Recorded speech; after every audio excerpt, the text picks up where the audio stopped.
Good day, everyone. Good day, Sir Dexter. This is the video presentation of Group 2, Lesson 2, Topic 3, Types of Merger. I am Ribosora Leslie, the first presenter of this topic. So before we proceed to our topic, let's do the recap first. So when we say merger, it's already discussed to previous reporter. So when we say merger, it is when two companies unite to become new company. So corporations are always looking for ways to consolidate their positions among their competitors and increase their market share. So one of those strategies is merger. Which is when two companies unite to become new company. So, sabi, ang mga corporation ay palaging naghahanap ng paraan upang mapanatili ang kanilang posisyon sa kanilang mga competitors at para mapalaki ang kanilang bahagi sa market. So, isa sa mga pamamaraan na ito ay ang pag-merge na kung saan ang dalawang magkaibang kumpanya ay nagkakaisa upang mag-iisang bagong kumpanya. So, here in our topic, there are four types of firms, combination known as mergers. So, ito yung horizontal merger, vertical merger, congeneric merger, and conglomerate merger. Each of type of merger is described as its economic function, motive of the firm's engagement, and the relation between the merging firms. So here I present our first type of merger, which is the horizontal merger. So horizontal merger happens when two firms in the same line of business are combined. This means that the combined firms are producing and selling similar products and considered as competing firms. Also, in the market, the entity serves the same class of customers. So sabi, ang horizontal merger ay nangyayari kapag ang pinagsamang dalawang company na nasa same line of business is ibig sabihin ang pinagsamang kumpanya ay nagpo-produce at nagbebenta ng mga katulad na produkto at itinuturing nila itong magkakompetensya. So karaniwang nangyayari ang ganitong uri ng merger sa mga industriya na may kaunti lamang na company na kung saan may mataas na competition at mas malaki ang potensyal na kita sa pamamagitan ng pagsama ng kanilang mga company in this industry. So here in our example, so it says that the case of Coca-Cola and Pepsi beverage division is such an example of horizontal merger. Its main goal is to make a new and large firm through a larger market share. Since the combining companies' business operation may be exceptionally comparable, there may be opportunities to connect certain operations, such as fabricating and diminish costs. Uh, Based on the research of Minority Business Development Agency 2022. So, another example na rin siguro is yung for example is the Burger King and the McDonald's, also the Jollibee and the McDonald's, and the Uber and Grab. So, yung advantages ng horizontal mergers is reduce competition. The second one is expand in size when it comes to their business industry.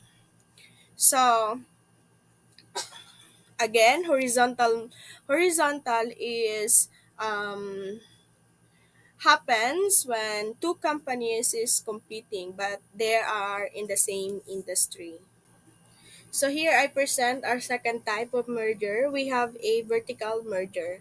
So vertical merger happens when a firm is combined with a supplier or a customer, might be in the form of acquisition. So this type of merger gains an economic benefit to the two or more merged entities, such as increase on the firm's control over the procurement of raw materials or the distribution of finished goods.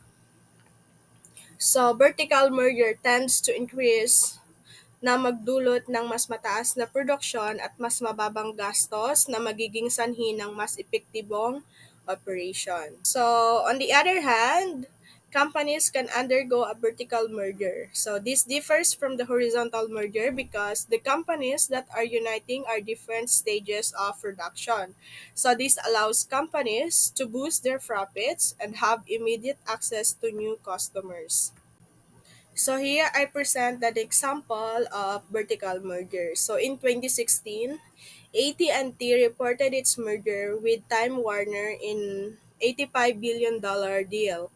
So Time Warner was a large media and entertainment company. So it controlled colossally well-known brands such as HBO, CNN, TNT, and TBS. So AT&T was the world's biggest communication company. So and undoubtedly recognized as the biggest supplier of fixed telephone services and mobiles within the USA. So, para mas malinawan ang example, here I present my own example with except sa module. So, I present the vertical merger could be when eBay merged with PayPal. So, marami namang nakakaalam about eBay is an online or let's say sa atin dito is we could say Lazada or Shopee. So, in USA, they have eBay. So, it's not just in USA but it's worldwide services. So, it says that eBay merged with PayPal in 2002. So eBay is an online auction and shopping websites where people buy and sell products all over the world. Meanwhile, PayPal is an online financial service that allows internet transactions using the secure account. Both companies have to do with making online transactions. Also, with a different level of production per se, by merging with PayPal, eBay is able to facilitate the money transferring process for their online users. So thus, eBay saw increased success due to simplicity of making transactions, and PayPal succeeded as well because customers made more transactions. So thus, vertical merging or acquisition can be done by either backward or forward integration. So when we say backward integration happens when a company acquires a manufacturing company unit that produce the same product in order to get the inventories at a highly reasonable rate or cost.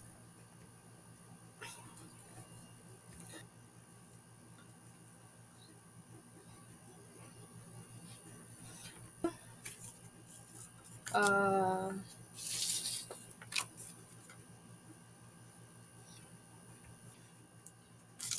while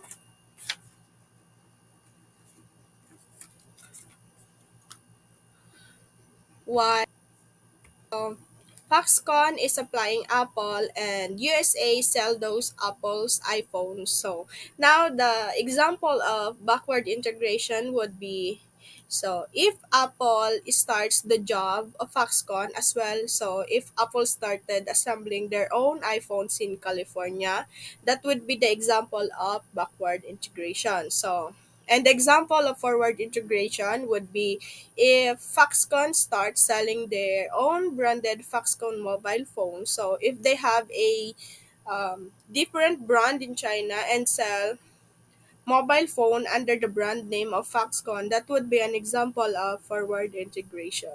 So here is another example. So let's say Amazon. So we all know that the Amazon is the biggest e-commerce website in the world right now. So the owner of Amazon is one of the richest people in the world, which is Jeff Bezos. So let's say back in the day, um, we went to Amazon and bought an accessory from Dell. So let's say a specific accessory, let's say a keyboard or the mouse pad accessory. So after buying that product might have been delivered by UPS or other delivery system. So now what Amazon's did after that is an example of forward integration. So what did is they started, what if they did started making their own delivery system? So If we bought anything from Amazon, let's say the Dell keyboard, so Amazon would deliver that to us themselves. So the owner of the delivery would be Amazon. So now you're going to understand why I am talking about keyboard and mouse. Is that because Amazon starts selling their own keyboard and mouse in the brand name of Amazon. So that is an example of backward integration. So they are not only being the middleman and the delivery man system, they are also producing their own keyboards and mouse and other accessories. So Amazon's did vertical integration, both forward and backward integration. So to recap, the main difference between both mergers is that horizontal mergers occurs when competing companies at the same stage of productions unite as new company. So whereas vertical mergers is when companies from different stages of production merge. So because they are so different, these mergers will have these distinct benefits for the companies as well. Again, horizontal mergers is when companies at the same stage of production. So while vertical merger is companies at a different stage of. So that would be all. Thank you.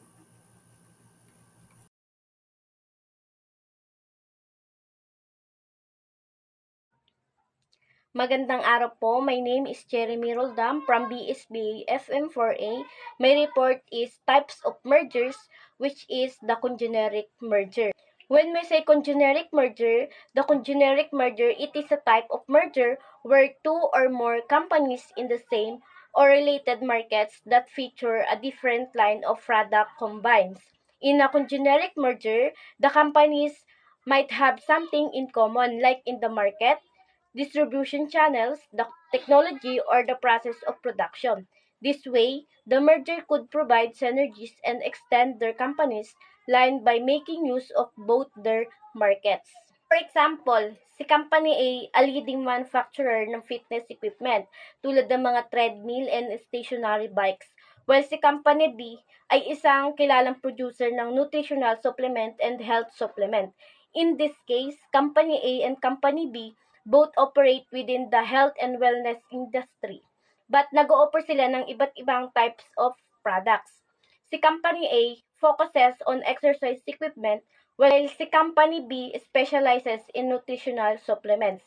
If these two companies were to merge, maituturing itong congeneric merger. Ang goal na ito ay maaaring to create a more comprehensive health and wellness brand na nag-o-offer ng parehong exercise equipment and nutritional products sa mga customers. So, kaya pinapalawak ang kanilang mga products offerings within the same industry. So, ang isa pang halimbawa ng congeneric merger ay ang kapag ang banking giant na Citi Corporation ay nag-merge sa kumpanya with financial services company Travelers Group in 1998. Sa isang deal na nagkakalaga ng 70 billion, the two companies joined forces to create Citi Group Incorporation. Habang ang parehong companies were in the financial services industry, meron silang different product lines. Nag-o-offer ang Citi Corporation sa mga consumer ng traditional banking services and credit cards. That's all. Thank you. God bless po. My name is Salvacion P. Taiko. This is my report, Conglomerate Merger. Conglomerate merger, this is a merger that involves the integrations of firms in unrelated businesses, SFI 2021. Also define conglomerate merger as the combination of companies which are having unrelated characteristic for or in different industries. Under this type of merger and acquisitions, this occur among guest entities that are totally different in product line, locations of area, distribution, engage customers, and has a totally different model of businesses. This is simple means that the merged firm have nothing in common. Ito daw yung isang uri ng merger na nagsasama ang kumpanya na may magkakaibang negosyo. Ito ay nangyayari kapag pinagsanib ang mga kumpanyang may magkakaibang mga product, lokasyon, mga kliyente at model ng mga negosyo. Sa madaling salita, ang mga nagme-merge ng kumpanya ay walang connection o pagkakapareho sa isa't isa. Ang kakulangan, ang conglomerate merger ay isang uri ng merger na nagpapakasama ng mga pagsasama ng mga kumpanya na magkakaibang industriya o walang connection sa isa't isa. Ito yung nangyayari kapag pinagsanib ang mga kumpanyang may magkakaibang product, serbisyo at negosyo. Sa simpleng salita, ang mga kumpanyang nagme-merge ay hindi magkakatulad. Ang pangunahing layunin ng ganitong merger ay upang mabawasan ang panganib at buksan ng bagong merkado. Sa ilalim ng ganitong merger, maaari magkaroon ng pagkabahala tungkol sa kakayahan ng kumpanya na pamahalaan ng bagong industriya. Ang biglang babago matapos ang merger ay isang maaring mag-iba ng focus sa pamahala sa operasyon ng negosyo na maaring makakapekto sa pangunahing operasyon ng kumpanya na nagiging hindi maginawa para sa kabuuang merger. The key advance of engaging into this type of merger is to reduce the risk and cover the new market. However, these conditions also shows drawback to the merged companies, such as having no experience in other industry, focus shift in business operation, and mishandling or different culture. Ito yung pangunahing pakinabang nito ay yung pagsasama ng dalang kumpanya upang mabawasan ang panganib at mapasok ang buong bagong merkado. Gayunpaman, may mga drawback din ng ganitong merger tulad ng kakulangan sa karanasan ng iba't ibang industriya, pagbabago ng focus ng operasyon at negosyo, at hindi tamang paghandle ng magkakaibang kultura. Ang kakulangan ng karanasan ng industriya kung saan ang merge ay ang kumpanya ay maaaring magdulot ng maling pamamala na maaaring magdulot ng mababa sa performance ng target ng company. Matapos ang merger, ang biglang pagbabago at matapos maaaring mag-iba ang focus sa pamamala.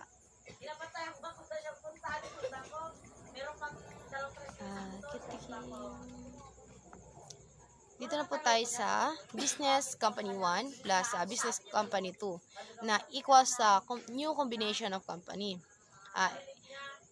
Acquisitions is typically refers to the process of obtaining or gaining something, often through a formal or organized means.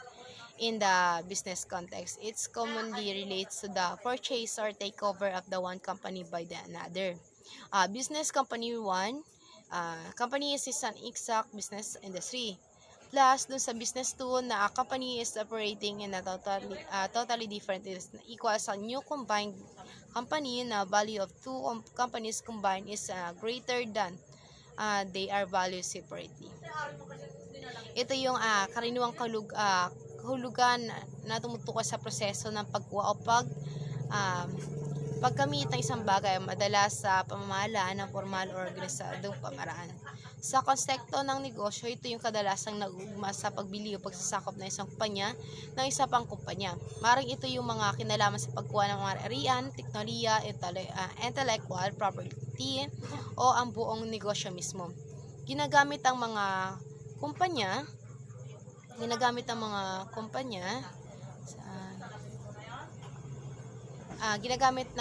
ang estrahiyang acquisitions para sa palawakin ang kanilang operasyon, madagdagan ng embagi ng merkado o makakuha ng bagong mapagkukunan o kakayahan. Ang proseso ay maaaring mag-implika ng mga negosyo o pagsusuri ng iba't ibang aspekto sa legalidad at pananalapi. Conglomerate mergers, basically merger object is to obtain a greater value when two or more firms are combined in comparison with their separate value, often presented by equations 1 plus 1 is equals 3. Sa paunahing konsepto, ang merger ay naglalayong makamit ang mas mataas na halaga kapag pinagsanib yung dalawa o higit pang kumpanya. Kumpara sa kanilang mga hiwalay na halaga, madalas itong inaraw niya gamit daw ang equation na 1 plus 1 is equal 3. Ibig sabihin, ang pagkakaisa ng kumpanya ay nagdulot ng mas malaking halaga o benepisyo kaysa sa kanilang paghiwalay. Matapos ang uri ng merger ng conglomerate ay nahati ito sa dalawa. Ito yung pure conglomerate merger at isang mixed conglomerate merger. Pure conglomerate merger is a deal with the two companies with a unquestionable no market crossover. Ito yung nagtutukoy sa dalawang kumpanya na walang alinlangan na nagtatrabaho sa magkaibang merkado.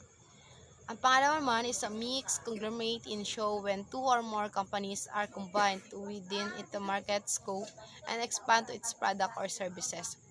Ito daw yung nagaganap kapag pinagsasama ang dalaw or gitpang kumpanya upang palawakin ang kanilang saklaw sa merkado at karamihan ang kanilang mga produkto or serbisyo.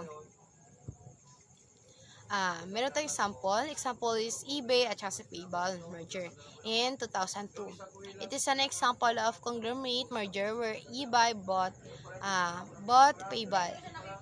PayPal. This is due to the aim of eBay to expand into the area of online payment system, while eBay is into e-commerce and PayPal into providing online payment services. This is show that the combinations of the two companies which have unrelated businesses company. The merger occurs to both companies to create mutually beneficial advantages. Deal Rumor 2021.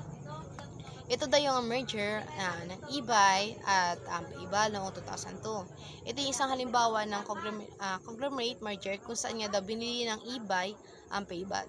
Ito yung dahil sa layunin ng eBay na palawakin ang kanilang operasyon sa larangan ng online payment system. Samantalang ang eBay ay nasa larangan ng e-commerce at ang PayPal ay nagbibigay ng online payment at serbisyo. Ipinapakita nito ang pagkakasama ng dalawang kumpanya na may magkaibang uri ng negosyo. Ang merger ay nagdudulot ng pakipakinabang sa pagbenta para sa parehong kumpanya. Ayan po, thank you.